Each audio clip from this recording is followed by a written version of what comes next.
హలోయ్! బాగున్నారా అందరూ?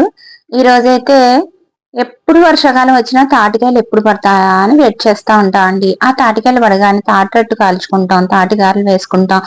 మా east Godavari, west Godavari side అయితే బాగానండి. సో, ఇది తాటి రొట్టె అనేది ఎప్పుడు చేసే విధంగా కాకుండా, మాడకుండా ఎలా చేయాలి, ఏంటి పర్ఫెక్ట్‌గా రావాలంటే అనేది నేను చెప్తానండి. ఈసారైతే నేను వెరైటీగా చేశాను. కానీ చాలా పర్ఫెక్ట్‌గా అయితే వచ్చిందండి. ఇలా చేసుకున్నారనుకోండి రాని వాళ్ళు, తిప్పే పని అస్సలు ఉండదండి. మీకు చాలా ఈజీగా అసలు సింపుల్ ప్రాసెస్ అండి. మనం బాండీలో వేసి అది తిప్పి ముక్కలైపోయి బాధపడే కన్నా ఇలా చేసుకున్నారనుకోండి సూపర్‌గా అయితే వస్తదండి. అయితే మనం ఈ ముక్క తిన్న తర్వాత నాకు చాలా మెత్తగా లోపల ఉడికిందండి. చాలా బావుంది. సో, ప్రాసెస్ ఏంటి అనేది మనం చూద్దామండి. నల్ల తాటికాయలైతే చాలా బావుంటాయండి. తాటికాయలు తీసుకున్నప్పుడు చూడండి పులుపు వాసనొస్తే తాటికాయలు పడేసుకోండి.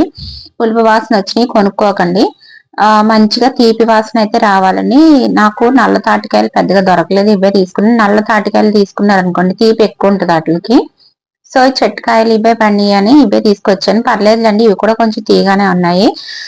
అంటే కొంచెం బెల్లం ఎక్కువ యాడ్ చేసుకొని నలుపు కాయలనుకోండి తక్కువేసుకుంటాం.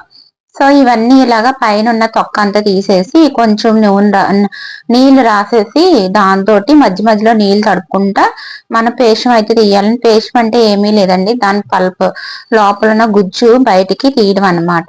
ఇట్లాగా మనం ఇవి ఉంటాయి చూసారా గరుకుగా ఉన్నది స్లైసెస్ కట్ చేసుకునేది ఉంటది చూసారా దాంతో అయినా తీయొచ్చు. తీసిన తర్వాత గుజ్జంతా మనం కలెక్ట్ చేసుకోవాలన్నమాట ఒక చోటకి. దీన్ని నేనైతే కొలతలతో అయితే చెప్తున్నా అండి. ఇలా పర్ఫెక్ట్‌గా చేసుకున్నారనుకోండి మీకు ఎటువంటి ఇబ్బంది ఉండదు. చాలా పర్ఫెక్ట్‌గా అయితే వస్తుంది. ఈ పల్ప్ అయితే ఇంతొచ్చిందండి. చిన్న కాయలే కదా! కాబట్టి ఇప్పుడు నేను స్ట్రైనర్‌లో వేసి దాన్ని స్ట్రైన్ చేస్తున్నాను. ఎందుకంటే లోపల పీసు అయి ఏమన్నా ఉంటే బయటకొచ్చేస్తాయి. పీసు గట్టా ఉంటే బాగోదు కదండీ! అందుకోసం ఇలా చేసేస్తున్నాననమాట. అలా పిండేసుకోండి. పిండేసుకొని కొలత గిన్నె అదేనండి. మీకు ఏ గిన్నె పర్ఫెక్ట్‌గా ఉంటదో ఆ గిన్నెతో చేసుకోండి. పల్ప్ ఎంతొచ్చిందో అదే క్వాంటిటీతో మిగిలినయి కూడా మనం తీసుకోవాల్సొస్తది. కాబట్టి నేను ఆ గిన్నెలోకే స్ట్రైనింగ్ చేస్తున్నాను. పల్ప్ అయితే నాకు ఒక గిన్నెడొచ్చిందండి. ఆ గిన్నెకి సరిపడా బెల్లం అయితే ఏసుకోవాలి. ముందే ఏసుకోవాలండి బెల్లం అయితేనే ముందు ఏసుకుంటేనే కరిగిపోద్దనమాట. ఇడ్లీ నూక వేస్తానండి. బియ్యం నూక కూడా వేసుకోవచ్చు. సన్నగా పట్టించుకోవాలండి. నేనైతే ఇడ్లీ నూక వేస్తున్నాను. 1:30 కప్పులు ఇడ్లీ నూక అయితే వేసుకోవాల్సుంటదండి. 1:30 కప్పులు వేసుకుంటామండి. ఒక కప్పు గుజ్జుకి 1:30 కప్పులనమాట. బెల్లమేమో ఒక కప్పు. మొత్తం ఇవన్నీ కలిసేలాగా కలిపి పెట్టేసుకోండి.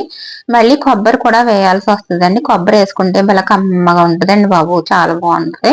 బెల్లం కొంచెం కావాలంటే 1:15 వేసుకోండి సరిపోదు అనుకున్న వాళ్ళు టేస్ట్ చూసుకోండి. నాకైతే సరిపోయింది ఒక కప్పు.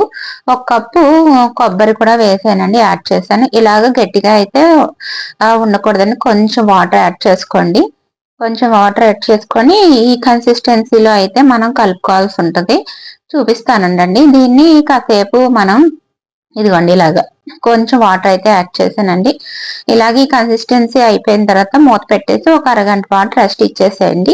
రెస్ట్ ఇచ్చిన తర్వాత దాన్ని పెద్దది కుక్కర్ తీసుకోండి. పెద్ద కుక్కర్ గిన్నె గాని మీకు ఏ గిన్నెలో అయితే పెట్టాలనుకుంటున్నారో ఆ గిన్నెతోటి సరిపడా దాంట్లో ప్రీ హీట్ చేసుకోండి. దాన్ని ఒక 5 నిమిషాలు. కాస్త నెయ్యి అయితే వేసానండి. దీంట్లో 2 చెంచాలు వేసి ఆ గిన్నెకి కూడా నెయ్యి అయితే రాసానండి కుక్కర్ గిన్నెకి. ఇప్పుడు మనం కలిపి పెట్టుకున్న ఈ పిండి ఉంది చూసారా? దాంట్లో వేసేసుకోండి ఆ గిన్నెలోకి. గిన్నెలోకి వేసుకొని పెద్దగా మాడదండి. చాలా వస్తుంది. లోపల కూడా ఉడుకుతుంది.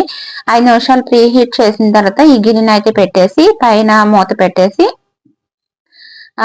పైన దానికి ఏమీ పెట్టకూడదండి. విజిల్ గాని లోపల గ్యాస్కెట్ గాని పెట్టకుండా మూత పెట్టేసి ఒక గంటన్నర సిమ్‌లోనే ఉంచుకుని నిమ్మళంగా ఉడకనివ్వాలన్నమాట. ఉడికిందో లేదా అని ఇలాగ ఫోర్క్‌తో గుచ్చామనుకోండి పిండనేది దానికి అంటుకోదన్నమాట. అంటుకోకపోతే ఉడికిపోయినట్టే. కాస్త చల్లారిన తర్వాత మాత్రమే మనం దాన్ని టర్న్ చేసుకోవాలండి. వేడిగా ఉన్నప్పుడైతే వద్దండి. చల్లారిపోయిందండి. దీన్ని టర్న్ చేసేసుకున్నాము. చేసేసుకున్న తర్వాత చూసారా ఎంత వచ్చిందో?